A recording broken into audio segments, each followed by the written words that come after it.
السلام علیکم ناظرین، آپ دیکھ رہے ہیں رابی نیوز۔ میں ہوں آپ کا میزبان سید تنزیل جعفری، پروگرام کشمیر ٹاک کے ساتھ۔ ناظرین، جیسا کہ آپ جانتے ہیں، آزاد کشمیر میں جلد انتخابات کا بگل بجنے والا ہے۔ انتخابی فہرستوں کا شیڈیول بھی جاری کر دیا گیا ہے۔ کیا ہوگا آزاد کشمیر کا مستقبل؟ کس کا پلہ باری ہوگا اور کون سی جماعت حکومت بنائے گی اور عوام اس بارے میں کیا فیصلہ کرے گی؟ مہنگائی اور بے روزگاری کی لہر کا اصل ذمہ دار کون ہے؟ انتخابات میں کیا تبدیلیاں رونما ہونے والی ہیں؟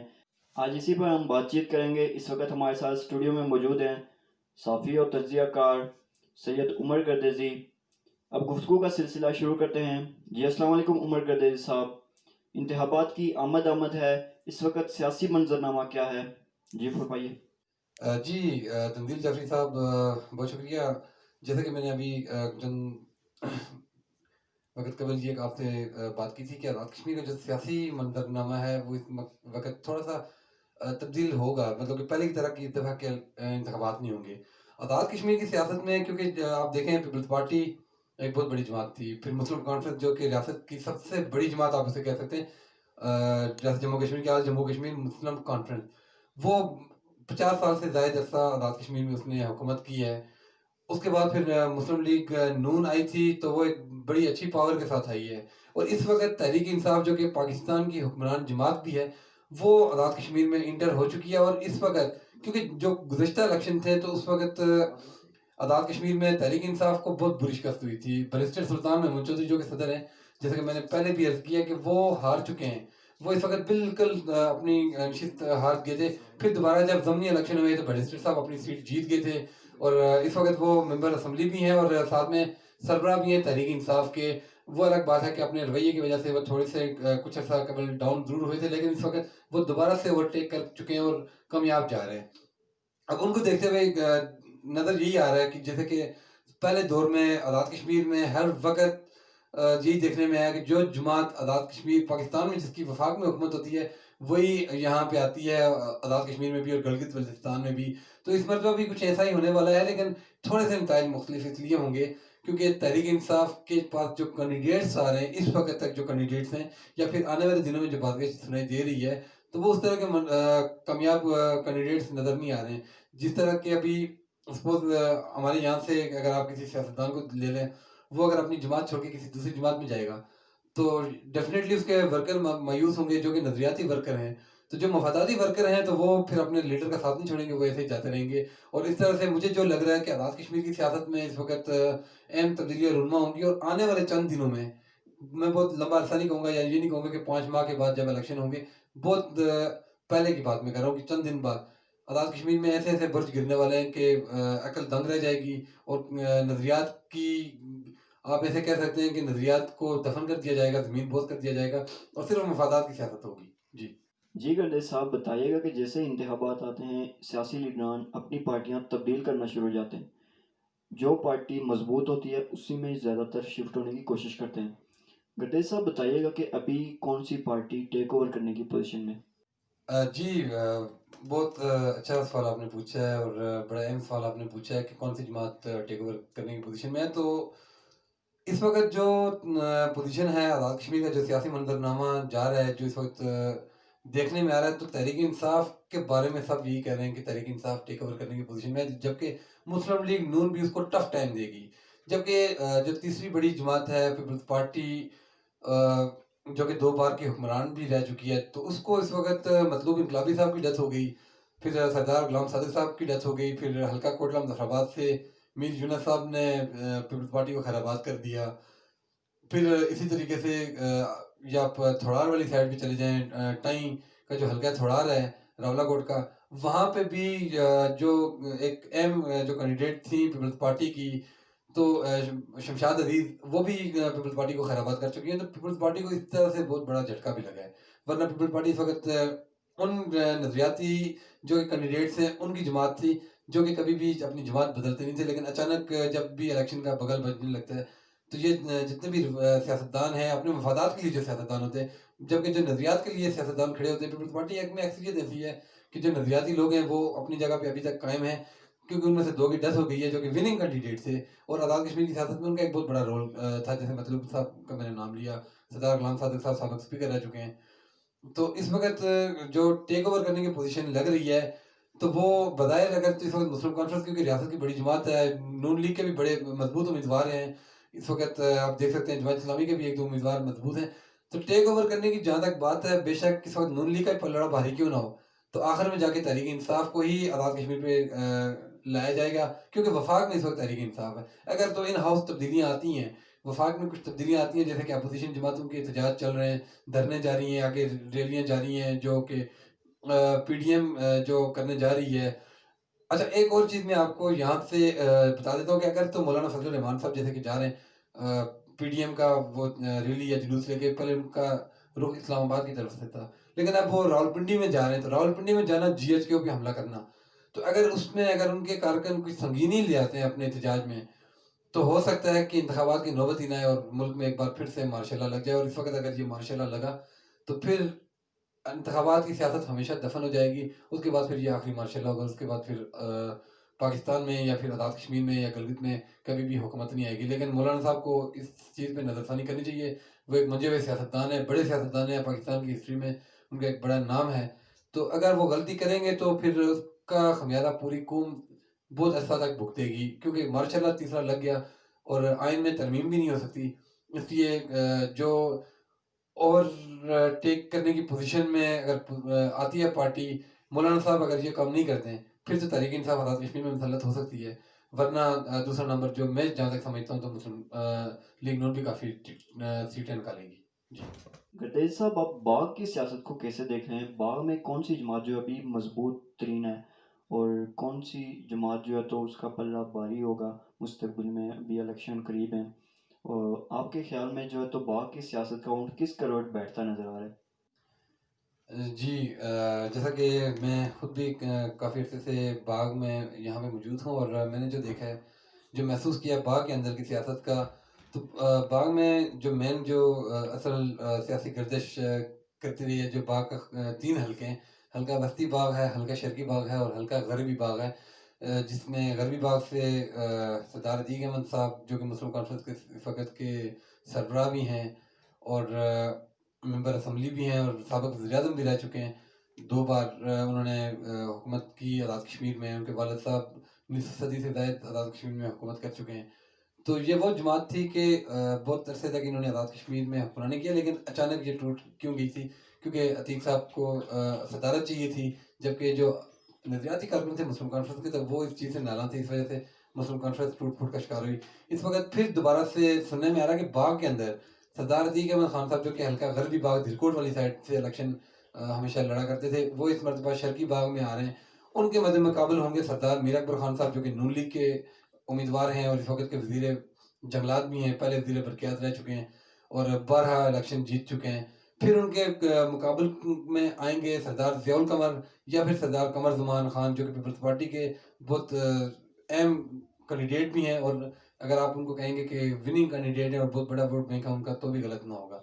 تو وسطی باغ کی جہاں تک پوزیشن تھے اس وقت تک, جو راجہ مشتاق احمد مناز صاحب جو کہ نون لیگ کے منسٹر بھی ہیں, اس وقت وزیر اطلاعات و نشریات ہیں آزاد کشمیر کے, اور اس کے ساتھ سننے میں یہ آ رہا ہے کہ راجہ وقاص نسیم جو کہ تحریک انصاف کے جو سابق امیدوار تھے آزاد کشمیر کے, ان کی ڈیتھ ہو گئی تھی. سردار راجہ نسیم صاحب, کرنل نسیم صاحب جو کہ ایک بہت ہی بہترین اور منجے ہوئے سیاستدان آپ ان کو کہہ سکتے ہیں اور تجربہ کار سیاستدان, تو ان کی ایک بہت بڑی محنت تھی تحریک انصاف. پہلے انہوں نے مسلم کانفرنس مسلم لیگ نون کو بڑے اچھے انداز میں منظم کیا, لیکن وہاں پہ ان کے ساتھ ناانصافی کی گئی. پھر انہوں نے تحریک انصاف کا دامن تھاما اور بڑے اچھے انداز میں انہوں نے تحریک انصاف کو منظم کیا.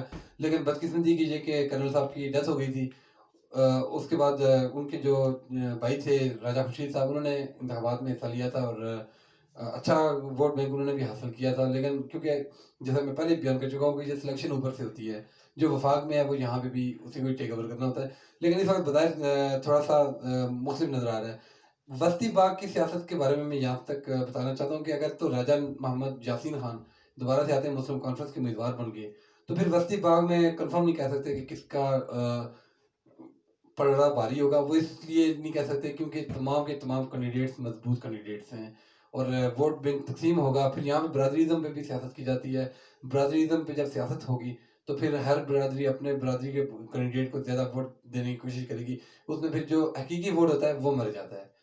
تو میرے خیال میں اس وقت جو سردار قمر زمان خان صاحب پیپلز پارٹی کے بارے میں، جیسا کہ میں نے آپ کو پہلے بتایا کہ پیپلز پارٹی پہلے ہی جو 4 نقصان اس کے ہوئے ہیں، اس کے بعد اگر 5واں نقصان جو کہ سردار قمر زمان خان کے بارے میں ابھی بازگشت جاری ہے. اس وقت تک تو سردار صاحب نے انکار کر دیا کہ میں پیپلز پارٹی کے پلیٹ فارم سے الیکشن لڑوں گا. لیکن اگر تو سردار قمر زمان خان تحریک انصاف میں جاتے ہیں ایز اے ڈپٹی وزیر اعظم کے عہدے کے لیے، جیسے کہ اخبارات میں بھی اس چیز کو خبروں کا حصہ بنایا گیا ہے، تو پھر وسطی باغ کی جو پوزیشن ہے یا شرقی باغ کی جو پوزیشن ہے اور پیپلز پارٹی کی خاص کر کے پوزیشن بالکل ہی ڈاؤن ہو جائے گی. ان کے بعد پھر چند ایک امیدوار رہ جائیں گے جو کہ سیٹیں جیت سکتے ہیں، کیونکہ دوسری طرف آپ کوہٹا چلے جائیں تو وہاں پہ چودھری عزیز ایک مضبوط کینڈیڈیٹ ہیں فیصل ممتاز راٹھور کے سامنے، تو وہ بھی اپنی سیٹ نکالتے ہوئے نظر نہیں آ رہے. راجہ یاسین چودھری یاسین صاحب ہیں کوٹلی سے، تو وہ بھی بمشکل اپنی سیٹ نکال پائیں گے کیونکہ اس وقت ان کے سامنے وہاں پہ بھی بڑا ٹف مقابلہ ہے. تو باقی جو سیاست ہے اس وقت بہت بڑی تبدیلی اس وقت رونما ہوگی اگر تو سردار قمر زمان اپنی پارٹی سے وہاں پہ جاتے ہیں، کیونکہ ان کا جو بیٹا ہے سردار ضیاء القمر وہ پی وائی آزاد کشمیر کا چیئرمین بھی ہیں، اور وہ اپنی پارٹی کبھی بھی نہیں چھوڑیں گے. جیسے کہ سردار صاحب نے پہلے بھی کہا تھا قمر زمان صاحب نے کہ لوٹے جو ہیں تو وہ پارٹیاں تبدیل کرتے ہیں، میں اپنی جماعت تبدیل نہیں کروں گا، میں اسی جماعت سے الیکشن لڑوں گا. اور انہوں نے بلکہ لعنت بھی بھیجی تھی کہ میں اپنی پارٹی اگر چھوڑ کے کسی اور پلیٹ فارم سے الیکشن لڑتا ہوں اس عمر میں آ کے، اتنی محنت کے بعد، اتنی ورکنگ کے بعد، تو میں اپنے آپ پہ بھی لعنت بھیجوں گا. تو پھر سردار صاحب اپنے آپ پہ لعنت تو شاید نہ بھیج سکیں. اب دیکھتے ہیں کہ آگے باقی سیاست کس سمت جا رہی ہے.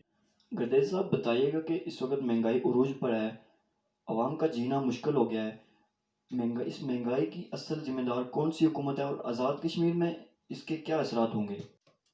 جی بہت اہم سوال ہے، اور اس سوال پہ بہت غور کرنے کی ضرورت ہے کہ ہم اکثر مطلب یہاں پہ آزاد کشمیر میں حکومت ہے اس وقت مسلم لیگ نون کی. پہلے جیسے گلگت بلتستان میں نون لیگ کی حکومت تھی، اب پی ٹی آئی کی حکومت آ چکی ہے، یا پھر سندھ میں پیپلز پارٹی کی حکومت ہے.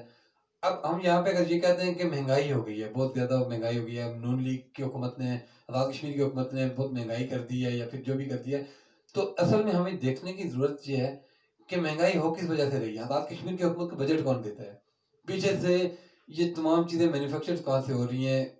کیا آزاد کشمیر میں کوئی فیکٹری اپنی ہے؟ کوئی آزاد کشمیر میں کوئی اس طرح کی بہت بڑی مل لگی ہوئی ہے کہ آزاد کشمیر یہاں سے جو خوراک وغیرہ ہے، آٹا، چینی، چاول، یا جس طرح سے بھی راشن کی چیزیں یا شیخ اور دنوش جتنی بھی آ رہی ہیں، تو کیا یہ آزاد کشمیر میں بن رہی ہیں کہ آزاد کشمیر کی حکومت اس پہ مہنگائی کر رہی ہے، ٹیکس لگا رہی ہے؟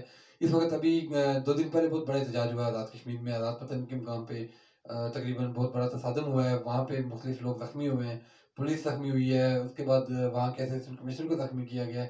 تو اپوزیشن کا کام یہ ہوتا ہے کہ حکومت کی ٹانگ کھینچنا. اب ہم یہ نہیں سمجھتے، ہم یہ نہیں سوچتے کہ اصل حکومت، اصل میں ذمہ دار ہوتا ہے وفاق، جہاں پہ آپ کی جو سینئر حکومت ہوتی ہے جس کے آپ ماتحت ہوتے ہیں. اس وقت ہمارا وزیر اعظم، اس وقت ہمارا صدر لینڈ آفیسران کے ماتحت ہیں، چیف سیکرٹری ہمارے وزیر اعظم پہ حاوی ہے. یہ بہت سارے لوگ اس طرح سے سوچتے ہی نہیں ہیں. ہمارا پرائم منسٹر تو اپنی مرضی سے ایک چوکیدار، ایک چپراسی نہیں تبدیل کر سکتا، تو وہ کہاں سے مہنگائی کو کم کرے گا یا زیادہ کرے گا؟ یہ صرف ایک سیاسی چال ہے. نہ تو راجہ فاروق حیدر صاحب کے پاس اتنے اختیارات ہیں کہ وہ مہنگائی کم کرے، کیونکہ ان کو جو آرڈر وہاں اوپر سے ملیں گے، جو کہ وفاق سے ملیں گے، انہوں نے کیونکہ یہ مالیاتی بینک جو آپ کو بجٹ بنا کے دے گا، جو مالیاتی اداروں کی جو خواہش ہوگی اسی کے مطابق آپ کو جتنا بھی آپ کی معاشی ٹرن اوور ہے وہ بڑھتا یا اترتا نظر آئے گا. اس لیے میں نہیں سمجھتا ہوں کہ آزاد کشمیر کی گورنمنٹ اس موجودہ مہنگائی کی آزاد کشمیر میں ذمہ دار ہے. ہاں پاکستان کے اندر دیکھا جائے تو 2.5 سال ہونے کو ہیں، عمران خان صاحب کی حکومت ایک بڑی تبدیلی کے نام پہ آئی تھی، اور بہت سارے انہوں نے اچھے فیصلے بھی کیے. کرپٹ لوگوں کو انہوں نے پکڑا ہے، چوروں کو انہوں نے پکڑنے کی کوشش کیا ہے، احتساب کا نظام بہت بہترین جا رہا ہے. لیکن جہاں تک مہنگائی کو کنٹرول کرنا ہے، بے روزگاری کو کنٹرول کرنا ہے، تو جو کہ 1 کروڑ نوکری کی بات ہوئی تھی، 50 لاکھ گھروں کی بات ہوئی تھی، اور دیگر جو بھی چیزیں تھیں روزگار، تو یہ مجھے کچھ بھی ہوتا ہوا نظر نہیں آیا اس وقت. کیونکہ آزاد پاکستان کی سیاست میں خاص کر کے ایک بات شروع سے ہی کہ جب پیپلز پارٹی کی حکومت آتی ہے تو وہ نون لیگ کے خلاف کھڑی ہو جاتی ہے، پی ٹی آئی کے خلاف کھڑی ہو جاتی ہے. جو دوسری حکومتیں، جب کوئی بھی حکومت آئے گی تو اپوزیشن اس کے اگینسٹ ہو جائے گی. کل تک جو ایک دوسرے کے ٹانگیں کھینچ رہے تھے پیپلز پارٹی اور نون لیگ کے لوگ، تو آج وہ تحریک انصاف کے خلاف سب ایک ہو چکے ہیں.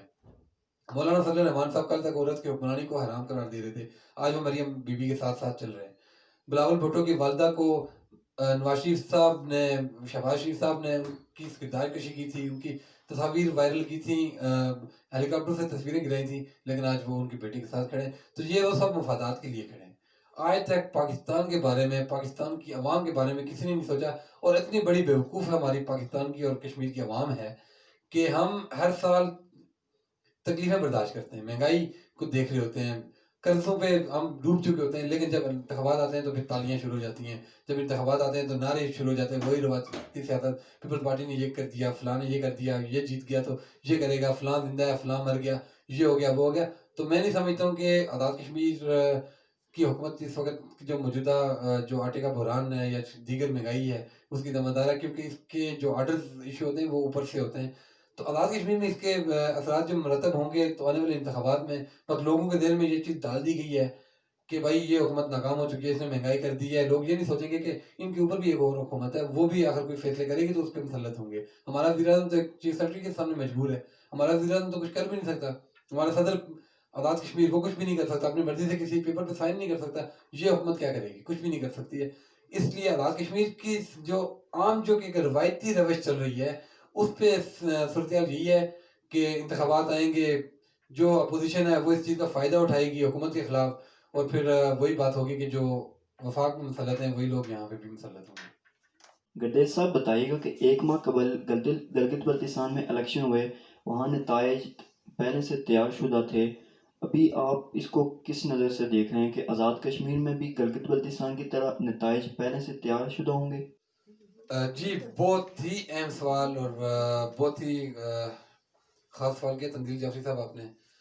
گلگت بلتستان ہمیشہ سے مجبور اور محکوم اگر ہم کہیں تو گلگت بلتستان کو کہہ سکتے ہیں. ہم اگر جموں کشمیر کی طرف دیکھیں, آزاد کشمیر کی طرف دیکھیں, تو گلگت بلتستان کو ہمیشہ ہم نے سوتیلی ماں جیسا اس کے ساتھ سلوک کیا ہے اور اس کو ہمیشہ اپنے سے دور رکھا ہے, جبکہ اس کی محبت کو, اس کی عقیدت کو ہم نے کبھی بھی نہیں سمجھنے کی کوشش کی. گلگت بلتستان میں جو بھی حکومت آئی ہے اس نے صرف اپنے مفادات کو سمیٹا ہے, جبکہ جو گلگت بلتستان کی جو وہاں کا انفراسٹرکچر ہے, وہاں کی تعمیر و ترقی ہے یا وہاں کی جو معاشی مسائل ہیں اس پہ کبھی کوئی توجہ دی نہیں گئی ہے. تو انتخابات کی جہاں تک بات ہے تو گلگت بلتستان میں پہلے نون لیگ کی حکومت تھی, جب پاکستان میں میاں صاحب کی حکومت تھی تو وہاں پہ بھی حفیظ الرحمان صاحب وزیر اعلیٰ بن گئے تھے کیونکہ نون لیگ پاور میں تھی. اس وقت بھی تحریک انصاف کی ہی حکومت وہاں پہ ہے کیونکہ وفاق میں تحریک انصاف ہے. اچھا, یہاں پہ ایک اہم چیز دیکھنے میں آئی ہے کہ نون لیگ کے ایک امیدوار کا صرف ایک ووٹ نکلا ہے.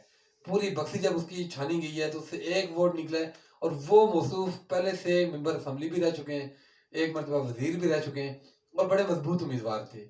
اب یہ سمجھ میں نہیں آ رہی ہے کہ اس امیدوار کا کوئی بہن بھائی بھی ہوا ہوگا, کوئی اس کا ایجنٹ بھی ہوا ہوگا, کوئی اس کے سیاسی ورکر بھی ہوئے ہوں گے, اس کا اپنا بھی ووٹ ہوا ہوگا, تو اس کے باقی کے ووٹ کہاں گئے؟ اب اس چیز کو دیکھتے ہوئے تمام جو پوزیشن ہے وہ واضح ہو جاتی ہے. آزاد کشمیر کے الیکشن کو بھی آپ دیکھیں تو یہ چیز آپ کے سامنے واضح ہو جائے گی کہ اس وقت جو الیکشن ہونے جا رہے ہیں وہ پہلے سے پری پلان الیکشن ہے. وہی الیکشن کے جو نتائج ہیں آزاد کشمیر میں مسلط کیے جاتے ہیں. اس سے پہلے بھی جی سی او مری کے ہی تیار کردہ جو نتائج ہیں آزاد کشمیر میں مسلط ہوتے رہے ہیں, جیسے کہ چودھری مجید صاحب وزیر اعظم رہ چکے ہیں آزاد کشمیر کے, وہ اپنی نشست ہار گئے تھے. بیرسٹر سلطان محمود چودھری وزیر اعظم رہ چکے ہیں, پارٹی کے صدر تھے, وہ اپنی نشست ہار گئے تھے. اسی طرح سے مزید بہت بڑے بڑے برج گرے تھے, جیسے لطیف اکبر صاحب جیسے سینئر سیاستدان وہ ہار گئے تھے. چودھری یاسین صاحب پہلے ہارے, پھر اس کے بعد جیتے, پھر ہارے, پھر جیتے. پھر اسی طرح سے سردار قمر زمان جو کہ کبھی الیکشن نہیں ہارا تھا وہ بھی ہار گیا. اس کے علاوہ بھی بہت سارے ایسے آپ نتائج دیکھ سکتے ہیں آزاد کشمیر کی جو سیاست میں, تو وہ تبدیلی رونما ہے کیونکہ فیصلے پہلے اوپر سے ہوتے ہیں. اس وقت اگر عوام تبدیلی چاہتی ہے تب عوام کو یہ دیکھنا چاہیے کہ گلگت بلتستان میں کیا ہوا ہے, آزاد کشمیر میں کیا ہونے جا رہا ہے, تو اس تمام منظرنامے کو دیکھتے ہوئے وہ اپنا فیصلہ دے سکتی ہے. کیونکہ نتائج پہ ہم کبھی بھی نہیں جا سکتے. نتائج ہم یہاں سے ہزاروں کی تعداد میں ووٹ دے دیں, نتائج وہی آئیں گے جو کہ وہاں سے مسلط شدہ ہوں گے. اس وقت عوام کو جو چاہیے وہ آنے والے اس امیدوار سے کہ جو کہ وفاق کا نمائندہ ہوگا یا جیسے بھی آپ سمجھ سکتے ہیں, اسے یہ چاہیے کہ وہ پہلے سے ان سے ایک فہرست تیار کرے, اپنے ان سے آئیڈیاز لے, ان کو یہ بتائے کہ آپ نے ہماری یہ مطالبات منظور کرنے ہیں, یہ ہماری ڈیمانڈز ہیں, اور عوام ان سے ریٹرن میں لے. اس کے بعد جا کے ان کو یادداشتیں پیش کرے، نہیں تو پھر بغاوت کا اعلان کرے، کیونکہ یہاں تک آج بھی دیکھا ہے، پہلے بھی دیکھیں تو اس وقت تک صرف ہمیں استعمال کیا گیا ہے۔ لوٹا کریسی کی جو سیاست ہے تو ہر وقت آج جو پیپلز پارٹی کا امیدوار ہے، کل ہو سکتا ہے وہ تحریک انصاف کا امیدوار ہو، اگلے بار شاید وہ نون لیگ کا امیدوار ہو، پھر مسلم کانفرنس کا امیدوار ہو۔ یہ لوٹا کریسی ہے، ان کو اپنے مفادات چاہیے، انہیں عوام سے کوئی سروکار نہیں ہے۔ عوام کو چاہیے کہ ان سے یادداشت لیں اور پھر ان کو وہ یادداشت یاد دلوائیں، نہیں تو پھر وہی صورتحال ہونی چاہیے جو کہ آزاد وطن کے مقام پہ ہوئی ہے۔ پھر اس کے بعد عوام کی جو طاقت ہوتی ہے، عوام کی جو عدالت ہے وہ سب سے بڑی عدالت ہے۔ سپریم کورٹ کوئی بھی فیصلہ کر دے، ہائی کورٹ کوئی بھی فیصلہ کر دے، سیشن کورٹ یا جتنے بھی شریعت کورٹ، ان کے فیصلوں کی کوئی اہمیت نہیں ہے جب تک عوام جو اپنا فیصلہ دے گی وہی ڈن ہوگا۔ جی تو میں یہی سمجھتا ہوں کہ عوام کو اس مرتبہ سوچ سمجھ کے فیصلہ کرنا چاہیے، اور گلگت بلتستان کے الیکشن ہمارے سامنے ہیں تو پوزیشن واضح ہو چکی ہے کہ آزاد کشمیر میں کس کی حکومت آنے والی ہے۔ بہرحال یہ آنے والے دنوں میں مزید واضح ہو جائے گا کہ کس کا پلڑا بھاری ہوگا، کون ٹیک اوور کرنے کی پوزیشن میں ہے، کون اوور ٹیک کر رہا ہے، کون کون سے برج گر رہے ہیں، کون کون سے لوگ نئے آ رہے ہیں، کون سے جا رہے ہیں۔ لوٹا کریسی کی جو سیاست ہے وہ کس طرز سے آگے کی طرف مزید تیزی کی طرف جائے گی، اسی پہ انشاءاللہ پھر کسی پروگرام پہ ہم آپ سے گفتگو ضرور کریں گے۔ گردیز صاحب بہت شکریہ آپ ہمارے پروگرام میں تشریف لائے۔ تو بہت شکریہ کہ آپ نے ہمیں اپنے پروگرام میں بلایا اور ہم سے اپنا جو آپ کا قیمتی وقت ہے وہ آپ نے ہمیں دیا اور ہمیں عزت دی۔ بہت بہت شکریہ تنزیل صاحب۔ ناظرین، ابھی ہمارے ساتھ موجود تھے صحافی اور تجزیہ کار سید عمر گردیز صاحب۔ جیسا کہ آپ نے جانا آزاد کشمیر میں کیا سیاسی اتار و چڑھاؤ ہے، اب دیکھنا یہ ہے کہ آنے والے مزید 5 ماہ میں کیا سیاسی تبدیلیاں رونما ہونے والی ہیں اور کون سے سیاسی ورکر اپنی وفاداریاں تبدیل کریں گے۔ اس پر مزید بات چیت ہوگی ہمارے اگلے پروگرام میں۔ کیسا لگا آپ کو ہمارا پروگرام؟ اپنی رائے سے ضرور آگاہ کیجیے گا۔ اب تک کے لیے رابی ٹی وی کے اسٹوڈیو سے اتنا ہی۔ اپنے میزبان سید تنزیل جعفری کو اجازت دیجیے۔ اللہ حامی و ناصر۔